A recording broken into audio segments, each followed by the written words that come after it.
दोस्तों, I am Sheetal. Welcome you to digital info diary YouTube channel.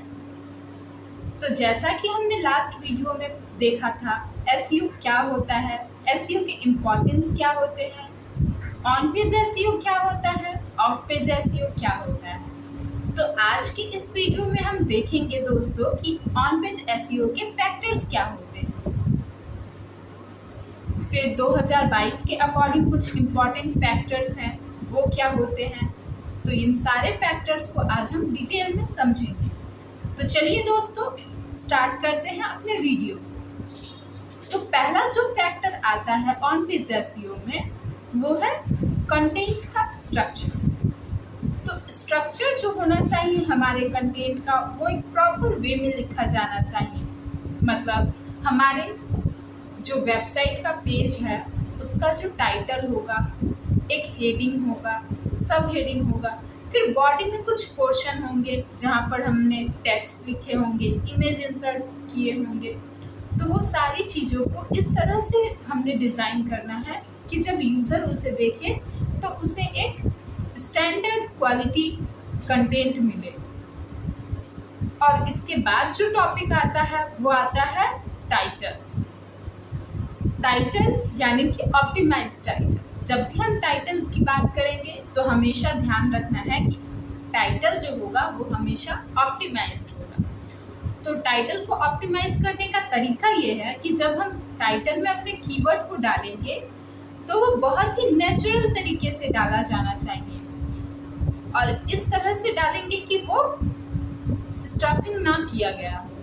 जैसे हम keyword किसी वर्ड, मान लीजिए कि हम डिजिटल मार्केटिंग एक कीवर्ड है, उसे अपने टाइटल में यूज़ करना चाहते हैं तो हम कुछ इस तरह से लिख सकते हैं, the best digital marketing courses in Delhi. इस तरह से लिखेंगे तो ये लाइन लग रही है, नेचुरल लाइन लग रही है, यहाँ पर कोई भी स्टफिंग नहीं रहती है। अगर वही हम डिजिटल मार्केटिंग हर जगह भर देंगे तो वो स्टफिंग लगेगा। नेक्स्ट टॉपिक आता है डिस्क्रिप्शन। तो टाइटल के ही तरह डिस्क्रिप्शन को भी ऑप्टिमाइज करना है हमें अच्छे तरह से। इसके बाद जो आता है दोस्तों वो है हेडर टैग्स। तो हमें पता है, बहुत से लोगों को पता होगा कि H1 to H6 जो है वो हेडर टैग्स होते हैं, हेडिंग के लिए इस्तेमाल किए जाते हैं। लेकिन जब हम वेबसाइट डेवलपमेंट की बात करते हैं या फिर अपने पेज की डिज़ाइनिंग करते हैं तो जनरली दोस्तों हम H1, H2 और H3 जो हेडर टैग्स हैं, पहले 3 टैग्स का ही इस्तेमाल करते हैं। ये जनरली किया जाता है, लेकिन दोस्तों अगर आप चाहें तो आप H6 टैग्स का भी यूज़ कर सकते हैं। इसके बाद जो आता है वो फैक्टर है इमेज ऑप्टिमाइजेशन। तो इमेज ऑप्टिमाइजेशन से पता चल रहा है हमें कि इमेज का, हम जो इमेज अपने इंसर्ट करेंगे उसका ऑप्टिमाइजेशन करना है। तो इसमें क्या होता है कि दोस्तों कुछ लोग होते हैं जो इमेज को अपने पेज में कहीं पर भी डाल देते हैं बिना उसका प्लेस देखे या फिर ये डिसाइड किए कि वो इमेज कहाँ लगाए जाने पर बेस्ट तरीके से दिखेगा और उसका जो बेस्ट कंटेंट डिलीवर होगा। तो हमें इस चीज़ का बहुत ध्यान रखना है कि अपने इमेज की साइज कितनी रखनी है हमें, उसका डायमेंशन क्या होगा, किस जगह पे लगाना उसे बेस्ट होगा। इसके साथ ही हम जब इमेज डालते हैं तो इमेज बहुत बार हमारा लोड नहीं होता है, तो हमें वो भी चीज़ का ध्यान रखना है कि जब यूज़र उस पेज को खोले तो इमेज तुरंत से लोड हो जाना चाहिए। इसके बाद आता है इमेज का अल्टरनेटिव टेक्स्ट। अल्ट टेक्स्ट के बारे में आपने जाना ही होगा, अगर नहीं जाना होगा तो मैं बता देती हूँ कि अल्ट टेक्स्ट जो होता है, किसी रीज़न से मान लीजिए हमारा इमेज लोड नहीं हो पा रहा है तो उस टाइम पे हमारा जो अल्ट टेक्स्ट है वो यूज़र को दिखता है, तो उसे समझ में आती है कि यहाँ पर जो इमेज है वो किस चीज़ से रिलेटेड है। तो हमें प्रॉपर अल्ट टेक्स्ट का भी यूज़ करना है। इसके बाद आता है कि जो हमारा इमेज इंफॉर्मेशन या कंटेंट डिलीवर करेगा वो भी ऑप्टिमाइज्ड होना चाहिए। मतलब इसका ये मतलब है दोस्तों कि जब हम इमेज को देखें तो हमें जो इंफॉर्मेशन मिलनी चाहिए वो एक रिलेवेंट और ऑप्टिमाइज्ड इंफॉर्मेशन होनी चाहिए, ताकि इमेज को देखकर ही पता लगाया जा सके कि ये किस चीज़ से रिलेटेड इमेज है। इसके बाद आता है इंटरनल लिंकिंग। तो दोस्तों, जब हम इंटरनल लिंकिंग करते हैं अपने वेब पेजेस की, तो हमें प्रॉपरली लिंकिंग करनी होती है। एक जो रिलेवेंट पेज होगा उसे ही आपस में आप लिंक कर सकते हैं। ये एक अच्छी प्रैक्टिस होती है एसईओ के अकॉर्डिंग। फिर आता है कंटेंट की डेप्थ। तो इसमें हम ये देखते हैं कि हमारा जो कंटेंट हम डिलीवर करने जा रहे हैं उसकी डेप्थ क्या है, उसकी डिटेल्स क्या है। अगर यूज़र वहाँ पे आता है तो उसे मान लीजिए कि कुछ भी नहीं पता है, तो क्या हमारे वेबसाइट को पढ़ के उसे सही तरीके से जानकारी मिल पाएगी? वो सेटिस्फाइड हो जाएगा हमारे इन्फॉर्मेशन से? अगर नहीं, तो हमें ज़रूरत है कि हम अपने कंटेंट को और भी तरीके से, अच्छे तरीके से ऑप्टिमाइज़ करें। उसमें प्रॉपर देखें कि क्या कंटेंट हम डाल सकते हैं और क्या डालना सही होगा। इस तरह से हम जब अपने कंटेंट का ऑप्टिमाइजेशन करते हैं तो एक डेप्थ भी मिलती है और डिटेल इन्फॉर्मेशन भी मिलती है यूज़र को। और जब यूज़र हमारे वेबसाइट पे आएगा और उसे इन्फॉर्मेशन अच्छी मिलेगी, डिटेल्ड इन्फॉर्मेशन मिलेगी, तो वो बार बार हमारे वेबसाइट को ही ओपन करेगा। तो इस तरह से हमारा जो होगा वेब पेज या वेबसाइट, उसका रैंकिंग बहुत ही अच्छा होगा यूज़र एक्सपीरियंस के थ्रू। इसके बाद का जो टॉपिक आता है, अब हमने देखा कि किस तरह से रैंकिंग की तरफ हमारा वेबसाइट जो है इस तरह से मूव कर रहा है। और अगर हम ये सारी चीज़ें को मेंटेन करते हैं तो प्रॉपरली रैंकिंग जो है वो अच्छी होगी। इसके बाद आता है स्कीमा। तो हम जब अपने वेबसाइट पर स्कीमा लगाते हैं दोस्तों, तो हमें बहुत ही ध्यान रखना होता है कि जो स्कीमा है वो हमारे कंटेंट, हमारे वेबसाइट और वेब पेज का जो इंफॉर्मेशन है उसके रिलेवेंट लगाया जाना चाहिए। ऐसा नहीं होना चाहिए कि हमने कुछ और ही स्कीमा लगा दिया है। दोनों में प्रॉपर रिलेवेंसी होनी चाहिए। फिर आता है यूआरएल। तो जब यूआरएल हम लोग ऑप्टिमाइज करते हैं तो उस टाइम पे हम यूआरएल्स को देखते हैं कि किस तरह से हमने कीवर्ड के रिलेवेंट यूआरएल्स को डिज़ाइन किया है और फिर उसे यूज़ करते हैं। तो अब हमने जाना कि ऑन पेज एसईओ के जो फैक्टर्स होते हैं वो क्या होते हैं, उनको डिटेल स्टडी की। अब हम जानेंगे कि 2022 के अकॉर्डिंग जो हमारे इम्पॉर्टेंट फैक्टर्स हैं वो क्या हैं। तो चलिए दोस्तों, 2022 के अकॉर्डिंग जो कुछ इम्पॉर्टेंट फैक्टर्स हैं उन्हें डिस्कस करते हैं। तो पहला आता है यूज़र का एक्सपीरियंस। जैसा कि मैंने पहले भी ऑन पेज एसईओ के फैक्टर्स में कहा था कि यूज़र का जितना बढ़िया एक्सपीरियंस होगा हमारी वेबसाइट उतना अच्छा रैंक करेगी, क्योंकि आज के डेट में गूगल सारे के सारे वेबसाइट को इंक्लूड कर लेना चाहती है, ताकि जब यूज़र है वो ज़्यादा से ज़्यादा यूज़र गूगल को ही यूज़ करे। तो उस टाइम पे गूगल यूज़र के एक्सपीरियंस पे फोकस करेगी। अगर हम उसी चीज़ को फोकस करते हैं तो गूगल हमारे वेबसाइट को प्रायोरिटी और रैंकिंग ज़्यादा देगी। इसके बाद आता है CTR ऑप्टिमाइजेशन। CTR का मतलब होता है क्लिक थ्रू रेट। इसमें हम देखते हैं कि जब यूज़र हमारे वेबसाइट पे आया तो उस कितने क्लिक्स आए हमारे वेबसाइट पे, उसका रेटिंग निकालते हैं हम। और इंटरेक्शन किस तरह से हुआ वो भी हम देखते हैं, क्लिक के बाद क्या हुआ।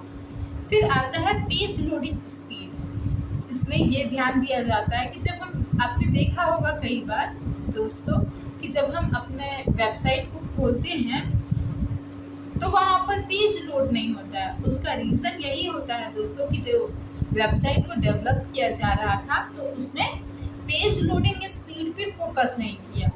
तो हमें बिल्कुल भी ऐसा नहीं करना है, क्योंकि अगर वेबसाइट खुलेगी ही नहीं तो यूज़र वहाँ जाएगा नहीं। यूज़र अगर वहाँ नहीं जाएगा तो हमारी वेबसाइट की रेटिंग वगैरह, रैंकिंग भी नहीं बढ़ेगी और स्क्रीन टाइम नहीं बढ़ेगा तो गूगल अटेंशन नहीं देगी। तो इसमें हमें अपने पेज के लोडिंग स्पीड को कम ही रखना होता है ताकि इजीली यूज़र उसे एक्सेस कर पाए। फिर आता है ऑप्टिमाइजेशन, अपने सर्च जो है कंटेंट है उसका इंटेंट के अकॉर्डिंग ऑप्टिमाइजेशन करना। इंटेंट के अकॉर्डिंग बोलने का मतलब क्या है कि जब यूज़र किसी क्वेरी को लिख रहा है तो बहुत बार होता है दोस्तों कि हम कुछ लिखना चाहते हैं लेकिन हमारे पास प्रॉपर वर्ड्स नहीं होते हैं, तो हम एग्जैक्टली क्या चाहते हैं वो हम लिख नहीं पाते हैं, उससे रिलेटेड रिलेवेंट चीज़ें हम लिखते हैं। जैसे बहुत से लोग होते हैं जिनको क्वेश्चन नहीं लिखना होता है, जैसे हम व्हाट इज कीवर्ड नहीं लिखकर सिर्फ कीवर्ड लिखें तो गूगल खुद ही कीवर्ड की डेफिनेशन निकाल कर दे देती है। वो क्यों होता है? वो होता है सर्च इंटेंट के अकॉर्डिंग ऑप्टिमाइजेशन करने के कारण। तो हमें अपने वेबसाइट का इसी तरह से इंटेंट को समझना है यूज़र को, कि यूज़र जो लिख रहा है उसके पीछे उसका इंटेंट क्या है, वो चाहता क्या है। अगर हम इसके समझ के साथ अपने वेबसाइट को ऑप्टिमाइज करते हैं तो हम ज़्यादा से ज़्यादा यूज़र तक पहुंच पाएंगे। फिर आता है डेप्थ। तो हमने पहले भी डिस्कस किया था, कंटेंट हमें हमेशा डेप्थ में रखने हैं, क्योंकि हम जब चीज़ों को शॉर्ट में लिखते हैं तो उतनी अच्छी नॉलेज नहीं मिल पाती है जितना कि हम किसी डिटेल स्टडी करें तो मिल पाती है। इसलिए हमें अपने कंटेंट को डेप्थ में लिखना है, डिटेल्ड स्टडी करनी है। फिर आता है एंगेजमेंट रेट या फिर रिटेंशन रेट। तो इसमें जब कोई यूज़र हमारे वेबसाइट पे आया, मान लीजिए दोस्तों आप एक वेबसाइट पे गए, आपने उस चीज़ का स्टडी किया, उसके बाद वहाँ पर एक लिंक थी जिसमें आपको बोला गया था कि अगर आप किसी पर्टिकुलर चीज़ के बारे में और डिटेल्स में जानना चाहते हैं तो इस लिंक पर जाकर आप देख सकते हैं। तो दोस्तों हम क्या करते हैं, हमें उस चीज़ के बारे में जानना होता है तो हम सिंपली उस लिंक पर क्लिक करते हैं और चले जाते हैं उस चीज़ को देखने। तो ये जो सारी चीज़ें हम करते हैं, स्क्रॉल डाउन करते हैं, स्क्रॉल अप करते हैं और चीज़ों को बार बार पढ़ते हैं, तो ये जो होता है वो यूज़र का एंगेजमेंट रेट होता है कि यूज़र ने हमारे वेबसाइट पर आकर किस तरह से इंटरैक्ट किया। इसके बाद जो होता है वो रिटेंशन रेट। रिटेंशन रेट का मतलब है कि मान लीजिए दोस्तों कि हम एक वेबसाइट को ओपन करते हैं और वहाँ पर हमें कंटेंट बहुत ही अच्छा लगता है, उसका जो इंफॉर्मेशन है वो हमें अच्छे से समझ में आती है, तो हम क्या करते हैं, जब भी हमें उस चीज़ की ज़रूरत होती है हम उसी वेबसाइट पे जाते हैं। तो बार बार जब हम एक ही वेबसाइट पे जाते हैं तो वो होता है रिटेंशन रेट। तो उस टाइम पर जो वेबसाइट है उसकी रिटेंशन रेट इंक्रीज करती है। तो हमें कुछ इस तरह से अपनी वेबसाइट को बनाना है कि एंगेजमेंट रेट, रिटेंशन रेट, ये सारी चीज़ें हमारी हाई हो। फिर आता है EAT फ्रेमवर्क। EAT का मतलब है E for expertise, A for authoritize, तीसरा होता है T ट्रस्टवर्थीनेस। ये तीनों जो चीज़ें हैं वो मिलकर एक फ्रेमवर्क बनाती है, और जब हम इस फ्रेमवर्क को फॉलो करते हैं तो हमारी वेबसाइट बहुत ही स्टैंडर्ड हो जाती है। स्टैंडर्ड बोलने का मतलब ये है कि जब हम अपने कंटेंट को या फिर वेबसाइट को डिज़ाइन करने तो हम एक्सपर्टाइज होना चाहिए, हमें एक्सपर्टीज़ होनी चाहिए उस चीज़ के बारे में, हमें खुद को जानकारी होगी, खुद को पता होगा कि एग्जैक्टली क्या है, किस लिए है, क्या चीज़ हमें डिलीवर करनी है, तो हम अपने यूज़र को बता सकते हैं। अगर हमें ही उस चीज़ के बारे में ढंग से पता नहीं होगा तो हम कैसे बताएंगे यूज़र को। तो एक्सपर्टाइज बोलने का मतलब वही है कि हमें एक्सपर्ट होना होगा उस चीज़ के बारे में, तभी हम दूसरों को बता पाएंगे। तो नेक्स्ट जो आता है दोस्तों वो है ऑथोरिटी। तो इस चीज़ में हमें ये देखना होता है कि हम जो कंटेंट डिलीवर कर रहे हैं वो ऑथोरिटाइज है कि नहीं है। ऐसा तो नहीं कि हमने कहीं से भी उठाकर डाल दिया है, हमें ऑथोरिटी चाहिए होगी उस कंटेंट की ताकि हम उस चीज़ पर ट्रस्ट कर पाएँ। जब यूज़र आए हमारे वेबसाइट पे और वो चीज़ों को पढ़े, समझे तो उसे लगना चाहिए कि हाँ ये चीज़ सही है, इस चीज़ पर हम ट्रस्ट कर सकते हैं। क्योंकि अगर वो ट्रस्ट नहीं करेगा तो फिर वो कभी दोबारा आपके वेबसाइट पर आएगा ही नहीं। तो हमें ट्रस्ट वर्थीनेस भी रखना है, ट्रस्टफुल बनाना है अपने वेबसाइट। तो ये थी दोस्तों 2022 के अकॉर्डिंग कुछ इम्पॉर्टेंट फैक्टर्स। और अगले वीडियो में हम जानेंगे कि कीवर्ड्स क्या होते हैं, कीवर्ड्स के कितने टाइप